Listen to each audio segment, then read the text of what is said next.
Quelle est la différence entre le mode synchrone et le mode asynchrone dans WooClap? Alors, c'est l'objectif principal de cette courte vidéo. Alors, dans un premier temps, ce que je vais faire, c'est qu'une fois entré, après avoir activé mon compte, je suis dans ce qu'on appelle mon tableau de bord, donc c'est-à-dire l'ensemble des événements que j'ai créés avec WooClap. Alors, pour vous expliquer un peu comment fonctionnent les modes synchrone et asynchrone, en fait la différence entre les deux, je vais prendre un questionnaire, en fait un événement que j'ai déjà créé préalablement. Donc, j'ai mon dossier Histoire, éducation et citoyenneté, groupe 4, et je vais sélectionner cet événement, interprétation de documents, Filles du roi.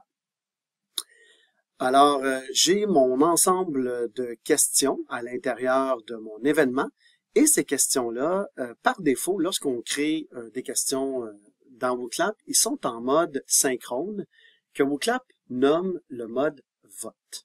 Alors, dans le mode vote, ça veut dire que les élèves vont compléter les questions en direct par la diffusion de ces questions-là par l'enseignant. Donc, ça, c'est le mode vote ici. Nous, ce qui nous intéresse, c'est, oui, le mode synchrone avec la fonction vote, mais surtout la fonction au rythme du participant pour accéder à la fonction asynchrone des questionnaires. Alors, ben voilà, nous y sommes. Au rythme du participant, ce sont vos questionnaires en mode asynchrone que vous allez créer. Alors ici, j'ai questionnaire. Je vais cliquer sur créer.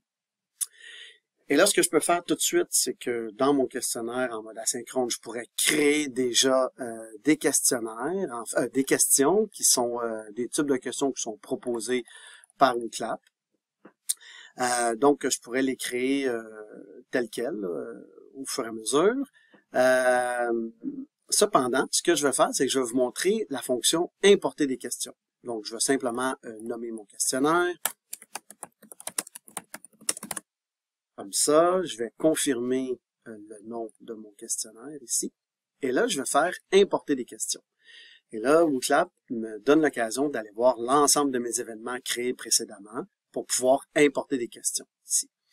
Ce que je vais faire, c'est que je vais reprendre en fait les questions que j'avais préalablement créées dans le dossier Histoire, éducation, citoyenneté. Donc, je vais prendre mon événement Interprétation, document, Filles du roi. Et là, on me donne l'occasion soit de tout sélectionner les questions que j'ai créées, ou, si je veux, je pourrais en créer, je pourrais en importer précisément quelques-unes. Alors, ce que je vais faire, c'est que je vais importer simplement ces deux questions-là. Là, voyez-vous, j'ai déjà créé mon questionnaire en mode asynchrone. Je vais sauvegarder, et là, on me pose la question si je veux publier mon questionnaire tout de suite ou plus tard. Ce que je vais faire, c'est que je vais publier plus tard. Et là, vous avez votre questionnaire en mode asynchrone, ici, révision Filles du roi.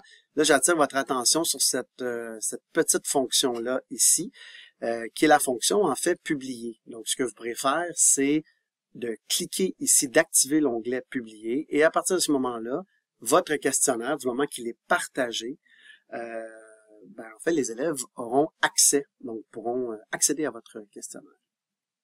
Avant de partager mon questionnaire, j'attire votre attention sur les paramètres de partage. Donc, les paramètres de partage ici, soit que vous demandez une authentification complète, mais là, ce que vous allez faire, c'est que vous allez demander aux élèves d'activer un compte WooClap. Donc, en bonne et due forme avec un courriel. Ce que je vais faire pour les besoins de cette vidéo-là, c'est que je vais désactiver authentification pour vous montrer qu'il est possible de partager le questionnaire sans création de compte en demandant uniquement aux élèves d'inscrire en fait un pseudonyme à leur questionnaire. Donc, on va demander aux élèves, par exemple, d'écrire leur nom au complet. Et là, une fois que j'aurai réglé ces paramètres de partage-là, je pourrai partager avec un lien, tout simplement, le questionnaire aux élèves. Alors, ce que je vais faire ici, c'est que je vais m'ouvrir une nouvelle fenêtre de navigation privée. Cette nouvelle fenêtre-là va jouer le rôle de l'élève qui importe, en fait, qui accède au questionnaire. Et vous avez, en fait, à droite, ici, toujours mon écran en tant qu'enseignant. Alors, ce que je vais faire, c'est que je vais accéder au questionnaire. Et là, déjà, on voit que j'ai accès au questionnaire. Je vais écrire, par exemple, Antoine, ici, je vais refuser. C'est parti. Et là, j'ai accès au questionnaire avec les documents. Donc, on me demande tout simplement de pointer sur l'image des éléments qui représentent la Nouvelle-France. Par exemple, je vais cliquer sur l'Ecclésiastique, je vais valider. Et là, on me demande, par exemple, encore une fois avec le même document, de décrire un peu ce que je vois sur l'image avec des éléments propres à la Nouvelle-France. Et là, ce que je vais pouvoir faire, c'est mettre un texte, tout simplement. Voilà. Ici. Donc, je mets un texte et je vais valider. Et à la fin du questionnaire, on dit à l'élève que le questionnaire est complet.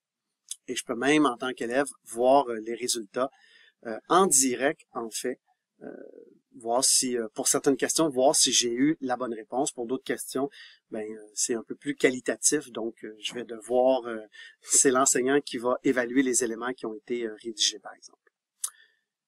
J'enlève cette fenêtre pour revenir au compte de l'enseignant et je vais pouvoir afficher les détails et voir, par exemple, les réponses ici des élèves, une par une, tout simplement.